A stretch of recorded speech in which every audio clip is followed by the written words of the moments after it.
kidney clinic that was handed out, that can apply, I think, to both of them. Questions over here?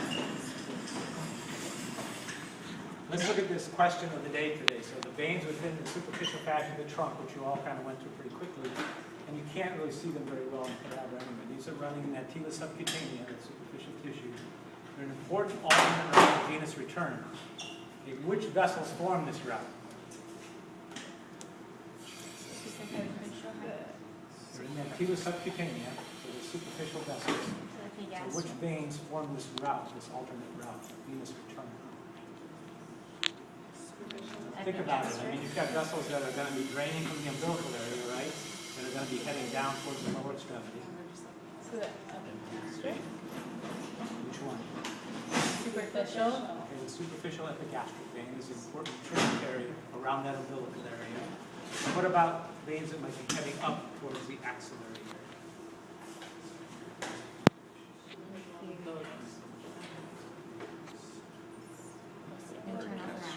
Lateral thoracic. Okay, those are two important veins in this area. Let's take a look at this.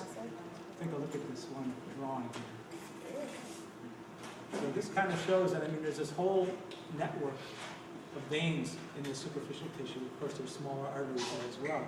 But these channels are important. They're alternate routes of venous return. What are they connecting here? We've got veins that are draining upwards. So you've got a lateral thoracic here, draining into the axillary vein. Where does it go from there? You guys just had it. The axillary vein to Subclavian. becomes the subclavian vein, joins with internal jugular to form Brachiocephalic. two brachiocephalics join to form Superior vena cava. Okay, superior vena cava. What about this superficial epigastric here? Here's superficial circumflex iliac. There are these vessels of the lower abdominal wall, some of which we're covering right now. There's an external pudendal, superficial epigastric, and superficial circumflex iliac. These are tributaries on the venous side to the great saphenous vein or to the femoral vein. From there, they'll go to where? Say femoral vein. And where do they go then? What does the femoral vein become as we cross into the Iliac abdominal vein? External iliac first.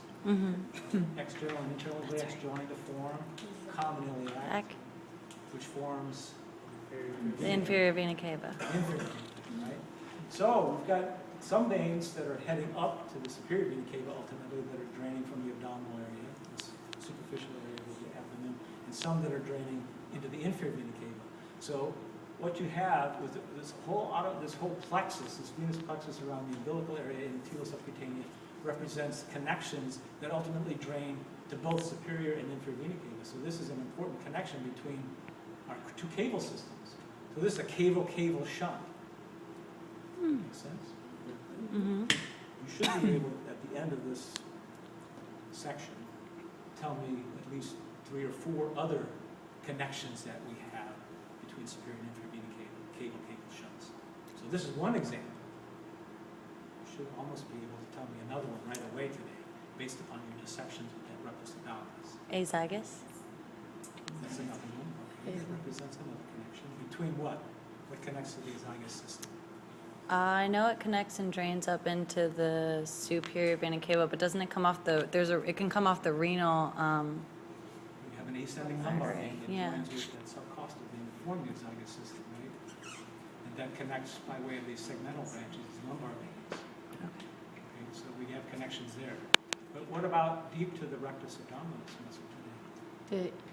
The inferior epigastric. Yes, inferior and superior epigastric veins, right? That are draining in 2 different directions. One going into the inferior vena cava, the inferior epigastric, one going ultimately to the superior vena cava, right? So there's another connection, a caval-caval shunt. We haven't had it yet, but we also have contributions to this periumbilical plexus around the umbilicus in this tila subcutaneous from the portal system. Oh yeah. So what we ultimately also have is an alternate route for portal blood, portal venous blood trying to get into the liver that can't get into that system, that backs up, and we end up with a connection to the periumbilical veins by the paraumbilical veins that can drain into this. So these vessels can become an important portal caval anastomosis or shunt. Make sense? Okay, caval-caval connection. We also have portal caval connection. Now, if these become engorged in some disease state, you can end up with engorgement of blood here and varicosities, right? Does anybody know the term for that? When you have this engorgement of blood making these varicose veins really stand out. Caput Medusa, yeah. So head of Medusa. So it looks like this worm-like, kind of head of Medusa just under the skin. That can be caused by Liver cirrhosis? you could have so portal system can become blocked in some fashion. When you have a hypertensive situation in the portal system, blood's trying to get back to the heart and uses alternate routes to get back to the heart. One of those would be engorgement of blood trying to get back to the heart in this periumbilical location. Right? So that could cause it. What else? Blockage of the inferior vena cava. Yeah, blockage, any kind of obstruction that we'd have in the superior inferior vena cava, we're going to have to rely upon this connection, this cable-cable shunt. Is there some obstruction in either of those, right? We've got to get blood back to the heart, so that's the ultimate goal. Any other questions? What was that? Anything else asked? All right, we covered this. Let's go back to the previous one. So we said what could account for this already. So yeah, premotoric reflex we covered today, pretty much, right? This is this reflex arc, essentially stimulation and then contraction of a muscle. So the cremaster muscle, innervated by which nerve? Ilioinguinal. Genital branch of the genital femoral innervates the cremaster. Okay? So this is L1. L1 does have, dermatome does have cutaneous supply in that upper medial aspect of the thigh and the anterior aspect of the labium joint and scrotal sac. Okay, so in that area there we have L1. Ilioinguinal supplies cutaneous to that area as well, but the reflex arc is going to be involved in the cremaster muscle. It's sensory and motor aspects. Hydrocele, hematocele, we haven't had any of that yet, have we? This will become apparent, and I don't think in this particular lab we actually dissect the testicle per se, but there's actually an outpocketing of the peritoneum that helps in the development of this inguinal canal at the center of the testicle, in the male, and in the female, of course, living on pars uteri. And this little bleb, this outpocketing of the peritoneum, which will be on the anterior and lateral aspect of the testicle, blebs off and hopefully closes off as a closed serous sac that covers over this testicle. So we have a separate portion of the peritoneum, this mesothelial tissue that forms a closed little sac that covers most of the testicle except on its posterior aspect. Secreting normally a little bit of serous fluid, as mesothelial tissue will, if it becomes inflamed and has excessive serous fluid production, we end up with a hydrocele. Okay? Hematocele would be blood that would be escaping potentially into that space. Indirect and direct inguinal hernias. Guys got some understanding of that today, but the important landmarks to distinguish those are what vessels? Big gastric. Inferior epigastric. Inferior. We have superficial, we have superior, we have inferior. So inferior epigastrics, which are one of only two named branches associated with the external iliac, are actually important landmarks here. They're going to head up right behind the rectus abdominis muscle, so they run between the rectus abdominis muscle and the posterior rectus sheath. Right? And just lateral to the inferior epigastrics then is actually the point of exit of these structures. In the male, the testicle and spermatic cord and its contents are exiting at that point. In the female, that round ligament of the uterus is exiting at that point. That's the deep inguinal ring. That's where the internal spermatic fascia becomes the innermost covering. The transversalis fascia becomes the innermost covering of this internal spermatic fascia. And so that's the point of exit. So when we have these structures that are exiting the abdominal cavity, they're not actually tearing through that abdominal wall to exit. They're just pushing ahead of it a very thinned out portion.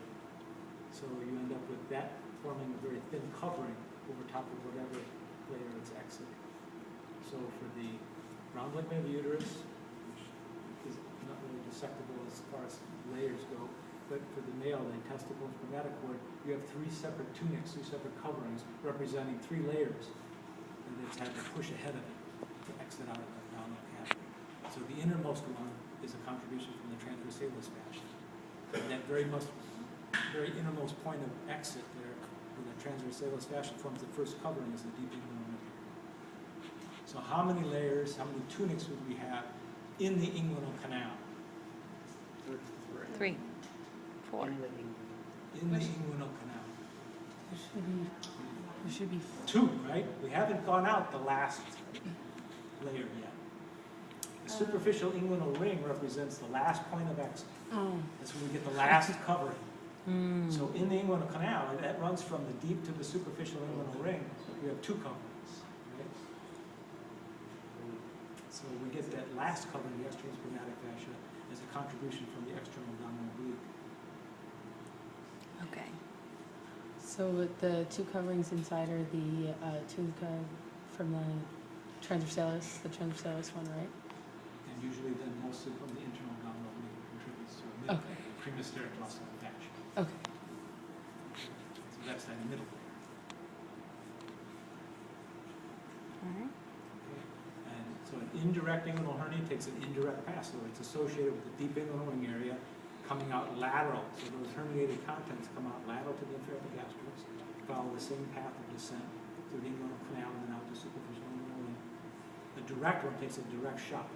So it goes directly through that location medial to the inferior epigastrix, where there's a weak fascia, that's part of the transversalis fascia area, and maybe a really weakened conjoint tendon in that area. It goes straight out to superficial inguinal ring. Which one is more common? Well, usually what you have is the indirect one is usually a congenital kind of thing where you have, abnormally large deep inguinal ring area potentially. Obviously, males are more prone to an indirect inguinal hernia because of larger opening, larger defect there.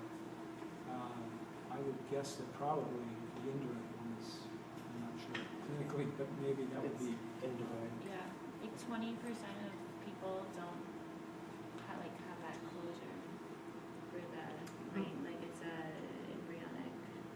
Yeah, or you might have a retention of this original, this blebbing out, it's called the vaginal process, where that peritoneum blebs out, usually closes off. There are individuals who that is, it has a patent opening, so it never closes off, never blebs off into that separate tunica vaginalis testes. So you end up with a potential spot where the abdominal contents can herniate down, along that vaginal process. And I would say a direct inguinal hernia can oftentimes result just from very, very weak abdominal muscles, where you're prone to the abdominal content pushing. When you have an increase in intra-abdominal pressure, you can end up with contents that are pushing out to a very weak area there.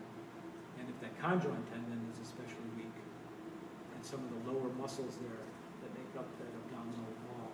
So, for instance, if you lose L1 innervation, that's important for innervating the lower parts of those 3 flat abdominal muscles. And if you looked in a cadaver, those 2 innermost layers, the transversus abdominis and the internal abdominal oblique, they're arching over and they're attachments down in that inguinal area. And when they contract, they tend to cover over the deep inguinal ring area a good bit. So you could end up with them becoming very weak or maybe denervated, where you end up with a lot of that support from those muscles disappearing. And this whole area then doesn't have as much muscle covering over it, so it's more prone to potentially contents herniating. Okay, that's anything else?